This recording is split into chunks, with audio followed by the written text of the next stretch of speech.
ចាជំរាបសួរពុកម៉ែបងប្អូនអ៊ំពូមីងមីលោកយាយលោកតាជាទីគោរពរាប់អានចាសូមស្វាគមន៍មកកាន់វីដេអូរបស់នាងខ្ញុំបងប្អូនហើយថ្ងៃនេះខ្ញុំនឹងមកធ្វើសម្លម្ជូរក្តាតចាក្តាមស្រែលាយកូនត្រីលាយអីចឹងបងប្អូនព្រោះអីភ្លៀងធ្លាក់មួយមេពីរមេមកនេះចាលក្ខណៈថាភ្លៀងកក់ខែអញ្ចឹងទៅក៏ចង់ហូបសម្លម្ជូរក្តាតជាមួយក្តាមជាមួយកូនត្រីបងស្លឹកអំពិលអីអញ្ចឹងណាបងប្អូនអញ្ចឹងឥឡូវមកកាត់ធាងក្តាតសិនហើយក្តាតខ្ញុំនេះទៅនឹងដាំដែរអញ្ចឹងទៅវាអត់ទាន់មានដើមអីច្រើនធំទេបងប្អូនវានៅតូចដែរណាតែយើងអាចរំលែកខ្លះយកទៅស្លបានហើយ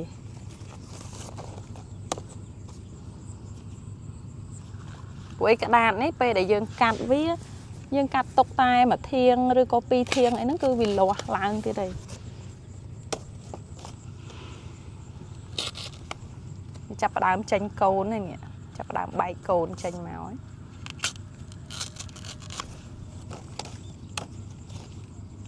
សម្រាប់ខ្ញុំបងប្អូនស្លម្ជូរក្តាតគឺខ្ញុំចូលចិត្តជាងធាងត្រាវព្រោះវាអត់រមាស់ហើយសាច់ក្តាតគឺវាស្រួយឆ្ងាញ់ណាបងប្អូនវាដូចធាងត្រាវធាងត្រាវវារលួយខ្លាំងហើយនិយាយទៅតាមការចូលចិត្តដែរតែដូចម្ដាយខ្ញុំអីក៏ចូលចិត្តស្លធាងត្រាវច្រើនជាងក្តាតអញ្ចឹងណា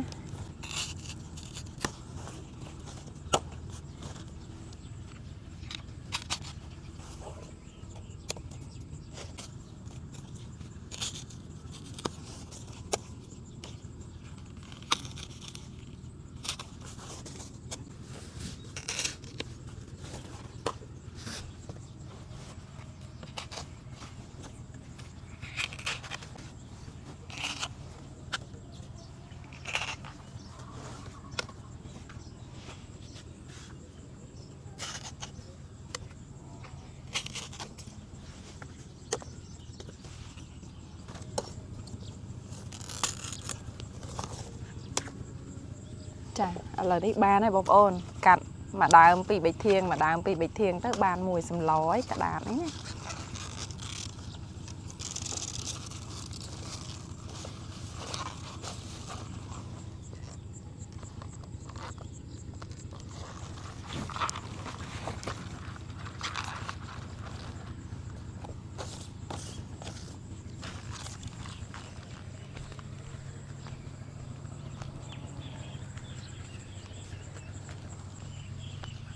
យកក្តាតមកទុកហើយនេះ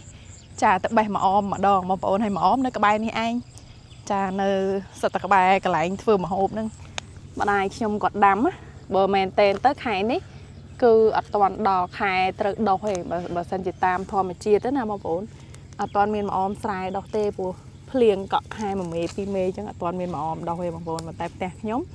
ម្អមគឺមានខួបប្រាំងខួបភាសាតែម្ដងម្ដាយខ្ញុំគាត់ដាំអញ្ចឹងណាឥឡូវបេះម្អមបងសម្លឲ្យវាឈ្ងុយឈ្ងប់បន្តិចបងប្អូន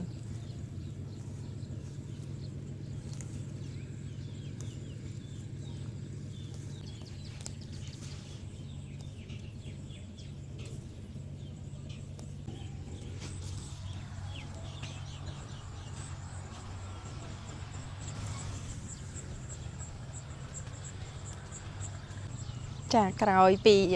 បេះម្អមជាមួយនឹងកាត់ក្តាតហើយនេះគឺឥឡូវហ្នឹងមករកស្លឹកអំពិលម្ដងបងប្អូនចាយើងបេះស្លឹកអំពិលត្រួយអំពិលហ្នឹងបង់សម្លម្ជូរក្តាតហ្នឹងឯង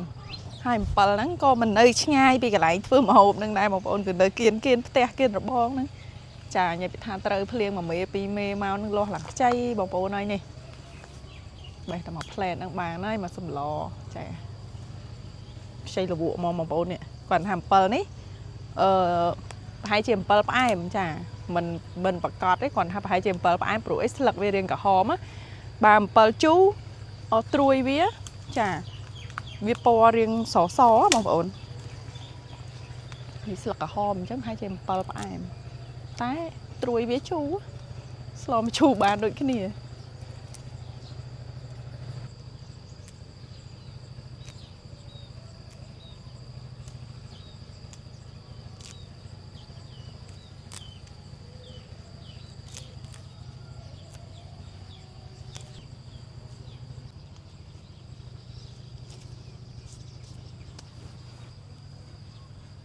ចាបងប្អូនơiនេះបេះ តាមមួយផ្លែទេឥឡូវប៉ុណ្ណេះបានហើយស្លឹកអំពិលក៏បានចាបន្លែម្អមអីគឺមានអស់ហើយក្តាមអីគឺខ្ញុំបានទិញចាទុករួចរាល់ហើយណាបងប្អូនអញ្ចឹងឥឡូវយើងចាប់ផ្ដើមទៅធ្វើសម្លម្ជូរក្តាមនេះទាំងអស់គ្នា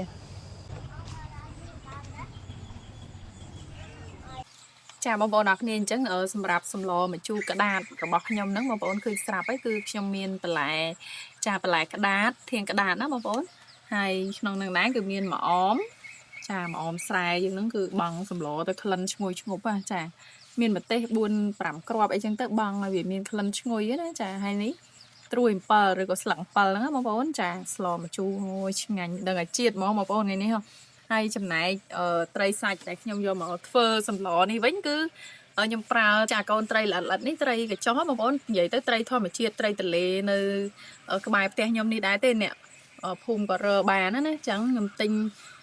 ក្តាមច្រើនជាងត្រីបងប្អូនចាពួកអីថ្ងៃហ្នឹងស្លចង់បុកក្តាមស្លតែដាក់ត្រីបន្តិចឲ្យមានជាតិត្រីខ្លះហើយក្តាមនេះបងប្អូនហើយនេះខ្ញុំដាក់ក្នុងទូទឹកកកបងប្អូនបើនៅស្រស់វិញគឺថា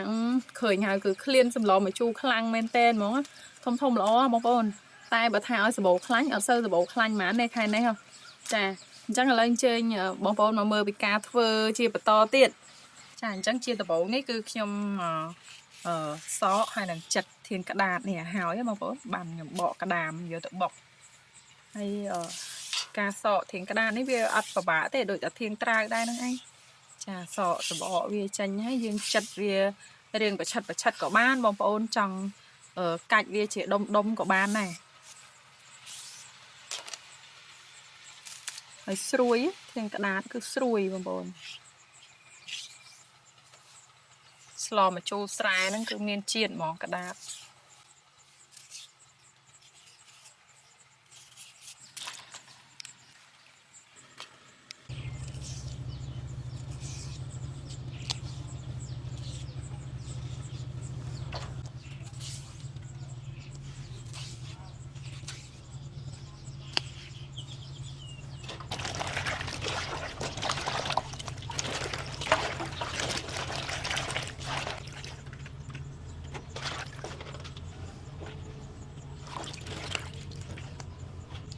ធាងចុងធាងរៀងតូចនេះខ្ញុំកាច់វាតែម្ដងរៀងប្រហែលជាស្ទើរមកចង្អុលដៃអីអញ្ចឹងបងប្អូនចាំធាងគល់ធាងវាធំអញ្ចឹងចាំយើងចិត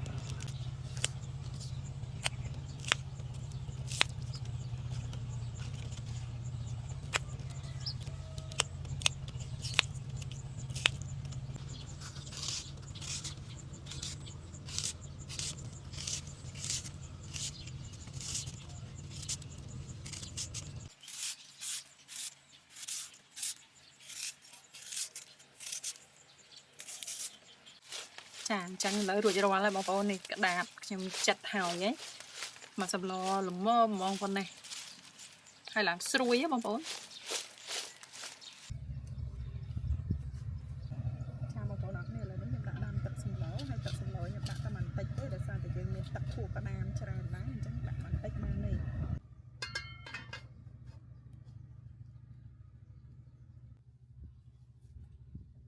ចាអញ្ចឹងចំពោះក្តាមវិញគឺយើងបកវាលាងឲ្យស្អាតណាបងប្អូន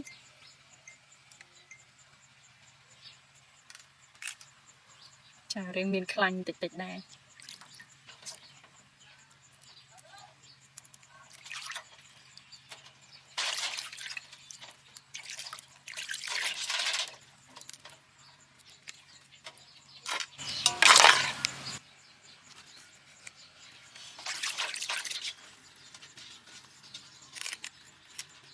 ខ្លាញ់ប៉ុន្តែវាមានខ្លាញ់អត់ទាន់លឿងទេបើដល់ខាងកដឹកខែអីហ្នឹងបានខ្លាញ់វាលឿងហើយឆ្ងាញ់ណាបងប្អូន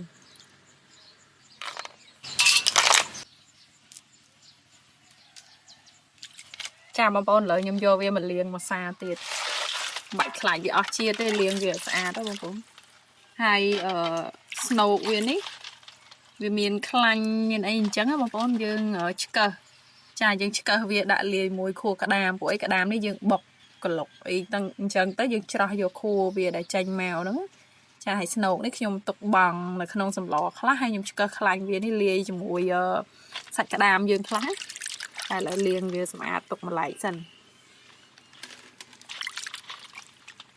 នេះខ្លាញ់មានខ្លាញ់លឿងនេះ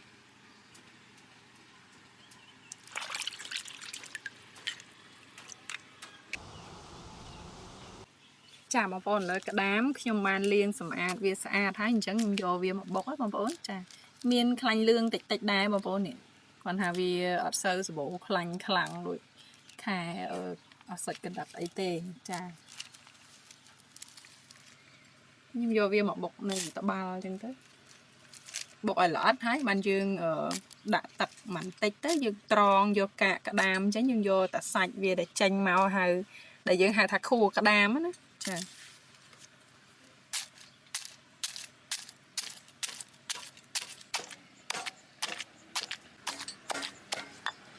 ចាឥឡូវខ្ញុំបុកវាល្អិតហើយបងប្អូនអញ្ចឹងឥឡូវខ្ញុំដួសវាទុកម្លាយសិនចាំបុកហើយអស់បានយើងត្រងយកសាច់យកខួរក្តាមវាតែម្ដង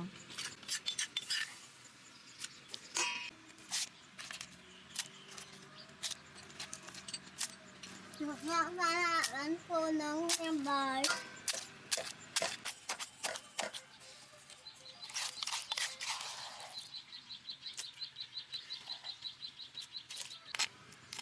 ឥឡូវក្តាមខ្ញុំបុកហើយបងប្អូននេះ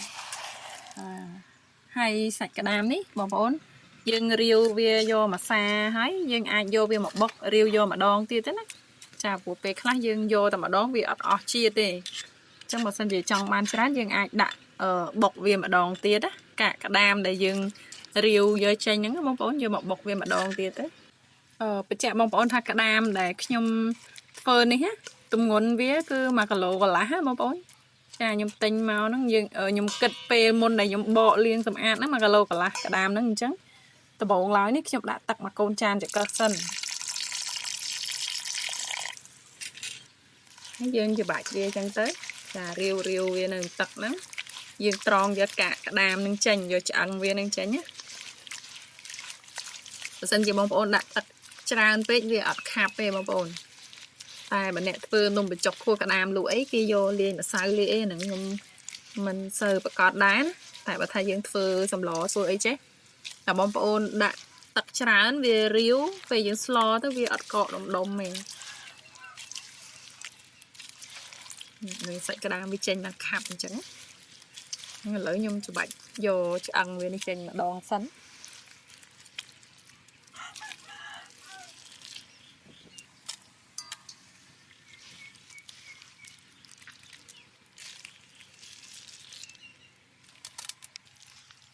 យើងត្រង់នឹងដៃអញ្ចេះវាអត់អស់ទេបងប្អូនតែខ្ញុំច្បាច់វាចេញខ្លះសិនមុននឹងយកទៅត្រង់បន្តទៀតហ្នឹងចាឥឡូវខ្ញុំយកវាមកត្រង់មកតង់ទៀតបងប្អូន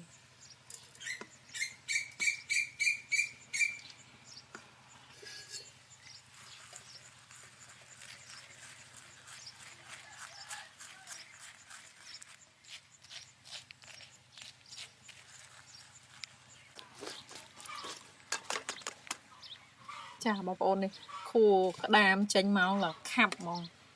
ចាហើយនេះខ្ញុំយកវាម្ដងទៀតណាបងប្អូនដោយសារតែឃើញសាច់ក្តាមនៅអញ្ចឹងទៅស្ដាយអញ្ចឹងអានេះទឹកទី2ចាទឹកទី2នេះវាអត់សូវខាប់ទេ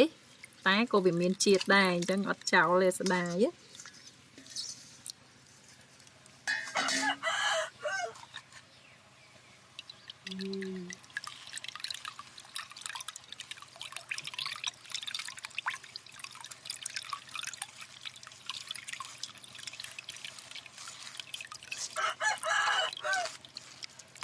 ចាអញ្ចឹងសម្រាប់ស្នូកក្តាមនេះគឺខ្ញុំយកវាមកឆ្កឹះយកខ្លាញ់ហ្នឹងដាក់ជាមួយខួរចាដែលយើងត្រងហើយហ្នឹងបងប្អូនឆ្កឹះវាមក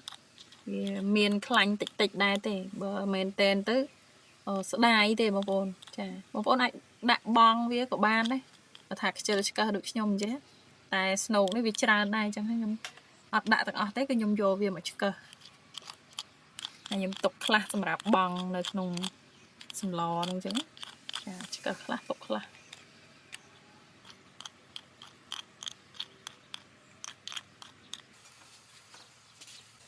ចាបងប្អូនអរគ្នាឥឡូវនេះទឹកសម្លខ្ញុំពុះហើយព្រោះយើងដាំមកបន្តិចអញ្ចឹងដាក់តែមួយផ្លែទៅពុះហើយដំបូងគេគឺខ្ញុំបង់ត្រីចូលមុនសិនសម្លម្ជូរស្រែខ្ញុំនេះគឺអត់មានដាក់ រំដេងគល់ស្លឹកគ្រៃស្លឹកក្រូចសើចអីទេបងប្អូនបើសិនជាខ្ញុំស្លរបៀបថាបន្លែផ្សេងហើយស្លអត់ដាក់ខួរក្តាមអីអញ្ចឹងខ្ញុំដាក់ខ្លះដែរចាតែសម្លខួរក្តាមបែបអញ្ចេះគឺខ្ញុំអត់ដាក់ទេខ្ញុំបង់អំបិលចូលបន្តិចចារួចហើយដាក់ប្រហុកហើយប្រហុកខ្ញុំច្រាំចាល្អិតស្រាប់អីចឹងអត់មានជ្រុំអីទេយើងបង់វាចូលតែម្ដងណាបងប្អូនចាខ្ញុំដាក់ប៊ីចេងចូលបន្តិចរួចហើយក៏បន្ថែមទឹកត្រីបន្តិចដែរបងប្អូន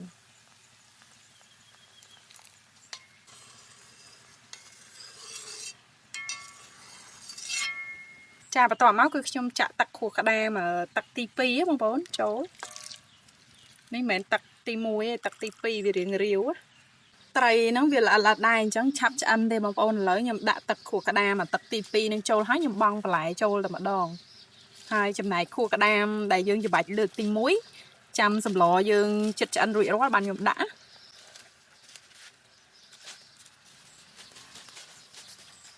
បន្លែនេះមើលទៅច្រើនតែនៅពេលដែលវាស្វិតទៅវានៅតិចដែរទេ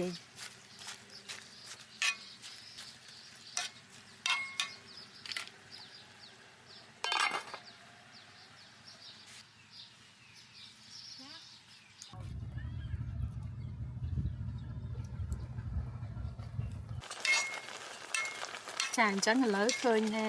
បន្លែនេះវាពុះឡើងអញ្ចឹងទៅទន់ហើយហើយ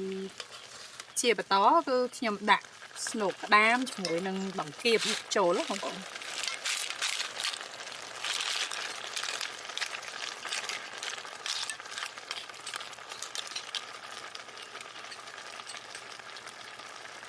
រួចហើយខ្ញុំបង់ស្លឹកអំពិលចូលដែរហើយយើងលេលោកមើលទៅមកជូរលះល្មមឆ្ងាញ់ណាបងប្អូន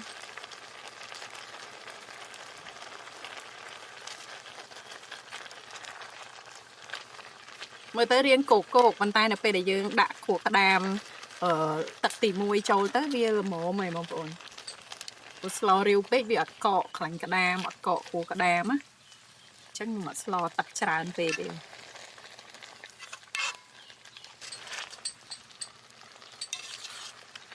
សម្លហ្នឹងសឹងថាមិនបាច់ដាក់ត្រីក៏បានដែរបងប្អូនយើងស្លតែខួរក្តាមទៅក៏បានដែរ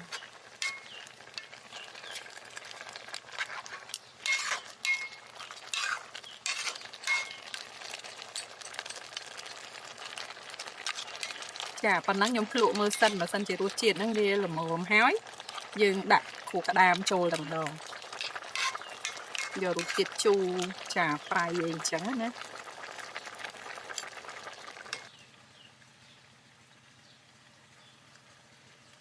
ចាអញ្ចឹងរសជាតិវាគឺល្មមហើយអញ្ចឹងខ្ញុំដាក់ខួរក្តាមលាយមួយខ្លាញ់ក្តាមនេះចូលតែម្ដង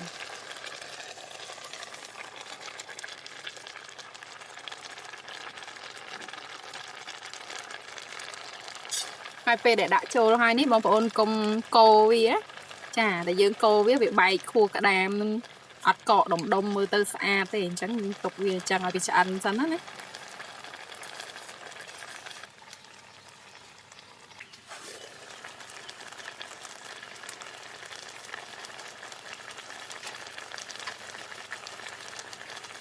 ចាបងប្អូនអរគ្នាឥឡូវនេះឆ្អិនហើយឃើញថាខួរក្តាមវាកកដុំអញ្ចឹងណាចាហើយមានខ្លាញ់មានអីនេះអូយបងប្អូនមើលចំណងណាចាមានតាំងពីដង្កៀប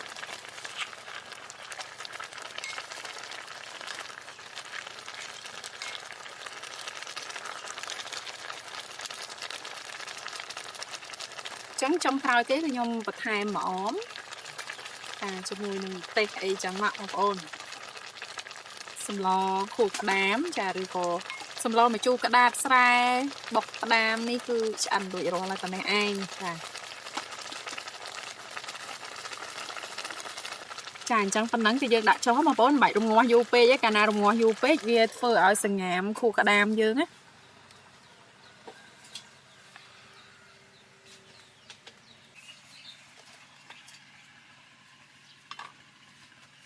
បើកឡើងធំក្លិនឡើងឈ្ងុយហ្មងបងប្អូនចាឈ្ងុយម្អមស្រែនេះហើយសម្លម្ជូរស្រែហ្នឹងតើតបងម្អមស្រែហ្នឹងมันវាមានជាតិដែរបងប្អូន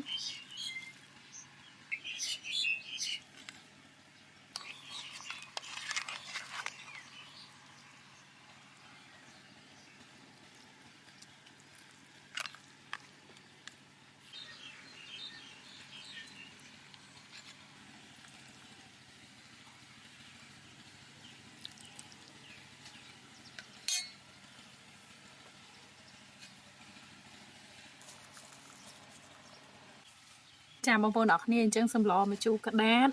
ចាបុកក្តាមដែលខ្ញុំបានធ្វើបង្ហាញជូនបងប្អូននឹងឆ្អិនរួចរាល់ហើយបងប្អូនអើយនិយាយពីថារសជាតិឆ្ងាញ់យកតែមែនតើបងប្អូនចាអញ្ជើញឆ្ងាញ់ទាំងអស់គ្នាបងប្អូន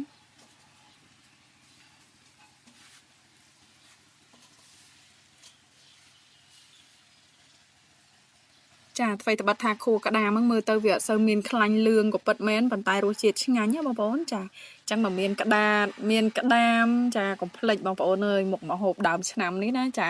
រសជាតិឆ្ងាញ់ណាមុខម្ហូបសម្លស្រុកស្រែមកមុខនេះណាបងប្អូន